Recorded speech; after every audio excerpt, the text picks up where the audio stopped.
안녕하세요. 경제 읽어주는 남자 김원수입니다. 반갑습니다. 오늘 KPC는 매일경제신문사 노영우 부장님과 함께하고 있습니다. 인사 한번 부탁드립니다. 네, 안녕하십니까. 네, 매일경제 부장님. 네, 노영우 부장입니다. 네, 부장님께서 이 코로나 경제 전쟁 이 책에 감수를 맡으셨지 않습니까? 그렇습니다. 그냥 감수자로서 저도 가끔 감수를 보는데 감수자로서 이 책을 본 소감, 그냥 좋은 말도 좋고 나쁜 말도 좋습니다. 네. 어떤 소감? 제가 이 책의 감수를 본 게 아마 한 3월 달 정도였던 것 같아요. 3월 한 중하순 정도였던 걸로 기억을 하는데. 그때는 국제부 계시지 않았습니까? 그때는 저희 유통경제부. 유통경제부. 네, 소비자 예. 생활 예. 경제를 담당하는 네. 부서에 있었는데 그때는 이 책을 보면서 이제 첫 번째로 놀랐던 게 예.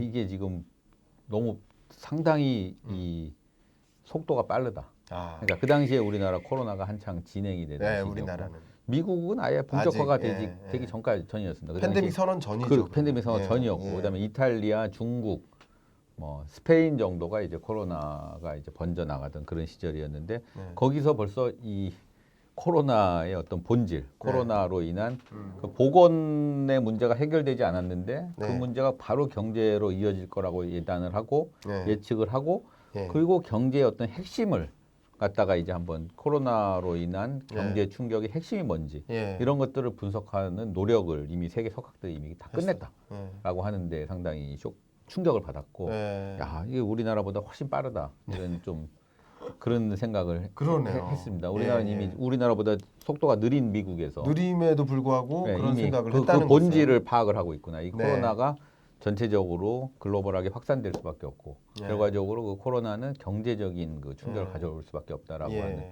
아주 심한 경제 충격을 가져올 수밖에 없다라고 하는 부분들을 예단하고 그 본질을 갖다가 이제 연구를 했다라고 하는 게 이제 충격이었고 두 번째는 여기서 나온 어떤 그 해법들이 그 어떤 기존에 있는 해법들이 아니었어요. 그러니까는 뭐냐면 뭐 우리나라가 경기가 불황이면은 뭐 재정 정책을 펴고 통화 정책을 펴고 뭐 세금을 어떻게 하고 뭐 이런 경제학 교과서에 있는 내용이 아니라 뭐라 그럴까요? 상상력을 동원한 그런 아이디어들을 모은 겁니다. 20명이 넘는 경제학자들의.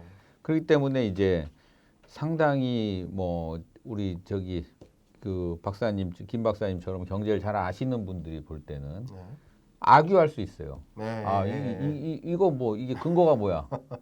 이게 뭐지? 이게 왜 이런 거야? 이렇게 악유할 수 있는데 지금의 시기는 상당히 좀 과거와는 완전히 다른 이런 다른 경제 상황이기 때문에 해법도 과거와 달라야 되고 그럴 때는 경제학자들의 상상력, 경제학자들을 포함한 전문가들의 상상력이 좀 필요한 거 아니냐. 그런 관점에서 보면 아주 파격적인 그 아이디어들이 들어가 있습니다. 반대로 뭐 굳이 단점을 꼽자 그러면 그 파격적인 아이디어를 뒷받침할 수 있는 근거는 뭐 기존의 어떤 다른 어떤 정치한 그 경제학을 얘기하는 책보다는 상대적으로 좀 미약하죠. 왜냐하면 약하죠. 그러니까 상상력의 어떤 석학들의 상상력을 빌어서 해법을 제시한 책이기 때문에 그래서 저는 그런 측면에서 이 책을 좀 보면 좋을 것 같습니다. 시도적인 관점에서는 그렇죠. 아주 어쩌면 선구자적인 그런 석학들의 그런 의견들이 우리 경제를 이해하는 지평을 좀 넓게 만든다고 해야 되나요? 그런 생각을 좀 해봤거든요. 경제를 이해하는 지평도 넓게 만들지만은 지금 우리가 너무 급하지 않습니까? 지금 뭔가를 해야 되잖아요. 경제적으로 상당히 쇼크가 와가지고 막 기업들이 문을 닫고 사람들이 실직을 하고 실업자들이 넘쳐나는데 이럴 때는 뭔가를 해야 되는데 연구를 하고 하기까지 시간이 없어요. 그렇죠. 연구를 하고 뭐를 하기까지 시간이 없고 바로 즉각적인 액션이 나와야 되는데 그럴 때는 결과적으로는 어느 정도 위험을 감당하면서 상상력에 동원한 정책을 펼 수밖에 없는 거 아니냐. 그럴 때 좀 참고를 하면 좋을 것 같습니다. 어떤 이 정책을 입안하는데 타당성을 분석하고 판단하기에는 너무 느리니까 긴급 처방을 내리는 데 있어서 여러 가지 대안들로서 우리가 좀 염두에 둘 만한 그런 방안들이 좀 제시된 게 아닌가 생각을 하고 있습니다. 오늘 또 여쭤보고 싶은 것이 이 책에서 강조하고 있는 경제민족주의라는 단어가 나왔습니다. 경제민족주의가 고착화될까? 이런 질의를 좀 한번 드려보고 싶어요. 그러니까 이게 이제 뭐 상대적으로 굉장히 좀 문제가 되고 네. 고민을 해봐야 되는 문제인데 네. 일단은 그 코로나19 코로나 네. 사태가 터지면서 네. 다른 나라들이 문을 닫았습니다. 네네. 모든 나라들이. 그러니까 우리나라가 지금 뭐 전 세계 160개국이 넘는 나라에서 우리나라가 먼저 입국 금지를 당했죠. 네네. 우리나라도 사실은 다른 나라에서 들어오는 사람들을 입국을 금지하고 금지시켰죠. 있습니다. 예. 그 저변은 뭐냐면은 예. 일단 섞이면 안 된다라는 네. 거거든요. 그러니까 일단 다른 사람은 못 믿겠다. 네. 일단은 다른 나라에서 오는 사람은 우리가 어떻게 믿느냐. 네. 우리도 사실은 못 믿죠, 예, 예, 사실은. 못 우리 나라 내에서도 못 믿지만은 네. 일단 밖에서 오는 것들부터 차단을 해야지 네. 우리나라가 살 거 아니냐. 이런 그렇죠. 식의 어떤 물리적인 차단이 이루어지는 겁니다. 네, 그, 네. 그러면서 이제 그걸 이제 IMF가 The Great 락다운, 대봉쇄라는 예, 표현을 쓴 그렇습니다. 거죠. 그렇습니다. 예, 예. 그러니까 국가 간에 서로 봉쇄를 하다 보니까 예, 예. 그러니까는 이 우리나라부터 먼저 문제를 해결해야 되는 네. 거예요. 다른 나라 그건 뭐 맞는 얘기죠. 네. 어떤 보건학적으로 보면 보건적인 네. 전문가들이 볼 때는 일단은 전염병이 돌 때는 일단은 차단을 하는 그렇죠. 것이 맞는데 예, 예. 이것이 이제 보건을 넘어서 경제 정치로까지 이제 이어지다 보니까 그렇죠. 이제 우리나라부터 네. 우리나라 우리 국가 우리 민족 네. 우리 민족이 우선시돼야 되는 거 아니냐 네. 이런 식의 어떤 이데올로기가 이제 퍼지게 되는 그러면서 이제 경제 민족주의라는 것이 네. 나오고 있는 것 같습니다. 그렇군요. 예. 자, 이렇게 어떻게 보면 이제 열린 경제, 오픈 경제에서 고립 경제화되고 있는 지금의 코로나19의 충격에 대해서 우리가 대응하기 위해서 일단은 기업의 역할도 중요하지만 정부의 역할이 굉장히 중요해지지 않습니까? 거대 정부가 지금 등장하고 있으니까. 그렇죠. 정부는 기업을 위해서 또 어떤 역할을 해야 되겠다라는 것을 이 책에서 전달하고 있을까요? 이게 이제 구체적으로는 뭐 여러 가지들이 있습니다. 뭐 재정을 통해서 한다거나 뭐 통화 정책을 네. 통해서 한다거나 뭐 여러 가지가 있는데 네. 그 정부가 해야 될 일은 뭐냐면 예. 일단은 충격이 왔지 않습니까? 네. 그러니까 예를 들어서 이 자본주의 경제에서 경쟁 메커니즘을 통해서 자연스럽게 도태가 됩니다. 네, 개인도 이제 능력이 좀 떨어지는 사람은 경쟁을 하다가 경쟁에 뒤처지게 되는 거고. 네. 기업도 마찬가지죠. 네. 기업도 이제 경쟁을 하다가 기업도 이제 그 경쟁에서 뒤처지게 되는데 네. 그렇게 되면 이제 경쟁에서 뒤처진 기업들은 사회 안전망으로 좀 보장을 해주고 해줘야죠. 그다음에 또 기업들이 다시 또 한번 일어날 수 있는 기회를 주고 이런 네. 것들이 이제 정부의 역할이었는데 네네. 코로나로 인해 가지고 엄청난 충격이 지금 터진 거죠. 와가지고. 예. 근데 이거는 경쟁하고 상관이 없는 거예요. 네. 코로나가 바이러스가 어디서부터 침투하느냐에 따라서 그거는 누가 컨트롤할 수 있는 문제가 아니지 않습니까? 네. 뭐 자기가 경쟁을 할 수 있는 문제도 아니고 네. 그렇기 때문에 침투하는 데부터 무너지기 시작하는 거죠. 경제가. 음. 예를 들어서 셧다운을 갖다가 한 달을 한다. 기업이.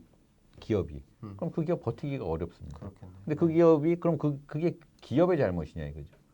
대외적인 충격이죠. 대외적인 네. 충격 어느 날 갑자기 쇼크가 와가지고 했는데 그렇게 되면은 이 기업이라든가 개인이 한번 무너지면 네. 이 다시 일어날 수가 없습니다. 이런 네. 충격이 왔을 네. 때는. 그렇기 때문에 정부가 네. 가장 최우선적으로 할 일은 충격을 그러니까 네. 코로나로 인한 충격을 가장 줄이기 위해서는 예.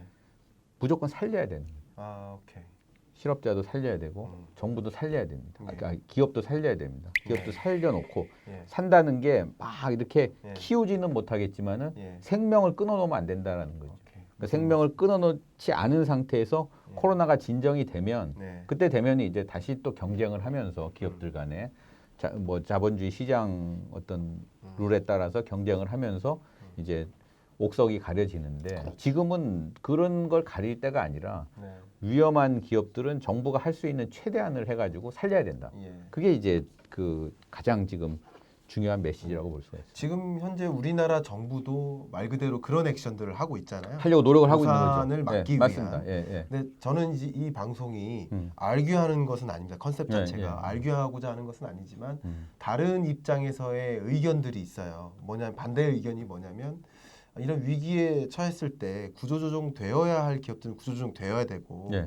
그럼으로써 이제 좀비 기업이 계속 버티게 해 준다면 우리 경제가 선순할 수 없다라고 주장하는 그런 일부의 학자들도 계시거든요. 그럼 물론입니다. 그런 예, 예. 관점에서는 또 어떤 뭐 디펜스적인 의견이 혹시 있으실까요?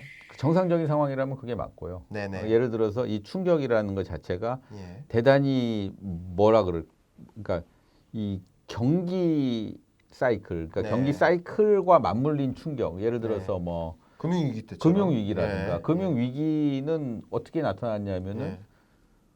가장 사람들이 많이 얘기하는 게 이제 무분별한 대출을 네. 통해서 네. 이 어떤 사람들의 어떤 경제 활동을 통해서 조장된 측면이 있거든요. 네. 예를 들어서 이제 뭐 예를 들어서 은행에서 네. 대출을 많이 해주기 위해서 부실 심사를 제대로 안 하고 그렇죠. 네. 신용 체크를 제대로 안 하고 대출을 해주면서 이제 그 대출 자체가 채권도 쌓이고. 거품을 만드는 네. 그런 어떤 경제 활동을 통해서 조장된 측면이 있는 그런 식의 어떤 경제 위기에는 네. 맞는 말씀이죠. 네. 그 부실을 조장한 사람이 책임을 져야 되고 네. 그다음에 이제 그렇지 않고 그 선량한 기업들은 또 다시 또 그 어떤 또 이제 그 성장할 수 있는 기반이 마련이 돼야 되고 네. 그런 것들이 분명히 있습니다. 대공황도 마찬가지고. 그렇죠. 근데 이제 이 코로나로 인한 충격이라는 거는 사실 네. 그런 충격하고는 개인의 다르니까. 경제 활동하고는 근본적으로 다른 충격입니다. 다르니까. 그러니까 어느 날 네. 갑자기 하늘에서 뚝 떨어진 충격인데 네. 그렇게 해서 그 물론 이제 개인들이 코로나로 인해서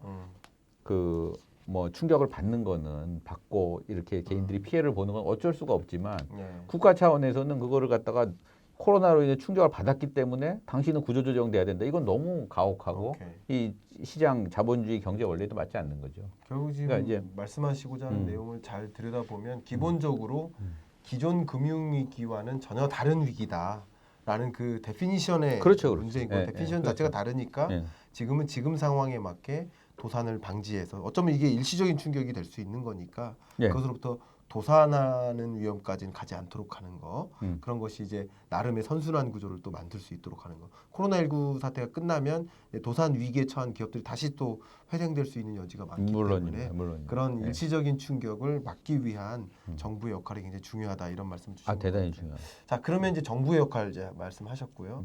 그다음 궁금한 건 이제 금융의 역할입니다. 금융이요. 예. 특히 지금 저금리에 이제 시달리고 있는 많은 금융사들 입장에서 예.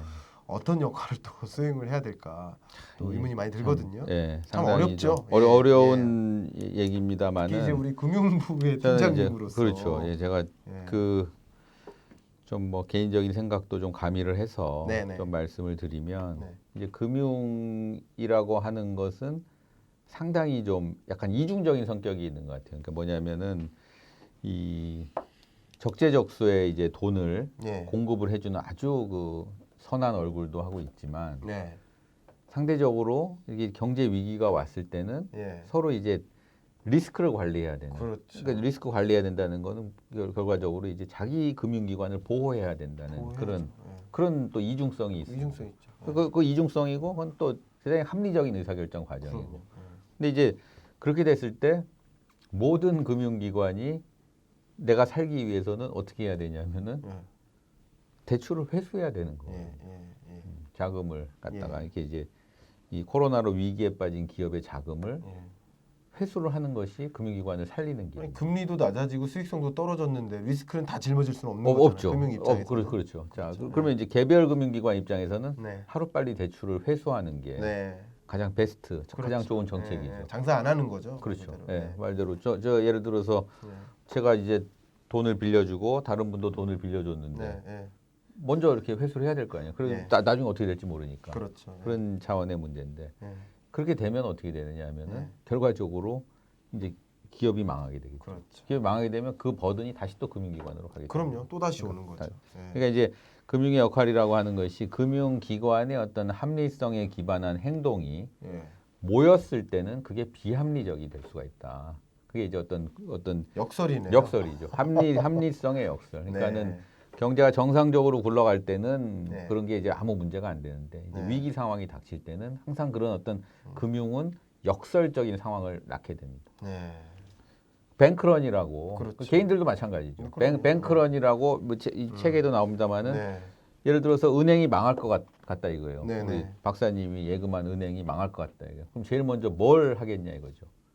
예금을 찾아와야죠. 예금을 예. 찾아오고. 예. 예. 그러니까 이제 평상시에는 사람들이 예금을 안 찾으면 사람들이 다 필요할 때 돈을 찾을 수가 있어요. 네. 근데 예를 들어서 은행에 예금한 모든 사람들이 다 은행에 가서 돈을 찾겠다라고 하면은 네. 은행은 돈이 없습니다. 네.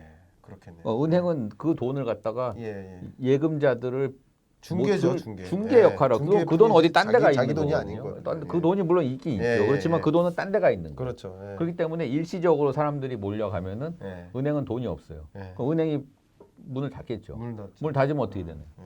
그럼 결국 자기는 돈을 못 찾는 거예요. 그렇죠. 그러니까 이게 똑같은 문제입니다. 이 사람들이 개인적인 그것도 마찬가지로 개인적으로는 자기 돈을 빨리 찾는 것이 합리적인 선택이지만 그 합리성들이 모였을 때는 결과적으로 이제 비합리적인 결과를 가져올 수가 있다라는 거죠. 그런 측면에서 이제 금융도 그런 전체적인 상황을 좀 보면서 행동을 해야 되지 않나. 정말 이런 위기 상황이 지속되다 보니까 정부 역할도 정말 중요하고 기업의 역할, 그 금융의 역할까지 정말 각자 어떤 경제 주체들의 합리적인 의사결정이 굉장히 중요한 상황에서 이 코로나19의 어떤 그 변화 양상 이런 것을 먼저 좀 들여다보는 이 코로나 경제 전쟁이 가져올 어떤 세계의 변화, 경제 구조, 사회 구조의 변화 이런 것들을 먼저 들여다볼 필요성이 있지 않을까 하는 그런 것들도 제가 말씀 나누면서 좀 체감이 됐습니다. 자, 여기까지 또 시간이 됐으니까요. 2부 마무리하도록 하고요. 또 3부를 기대하면서 여러분 기다려 주십시오. 지금까지 KPC 2부 노영훈 부장님과 함께했습니다. 감사합니다. 고맙습니다.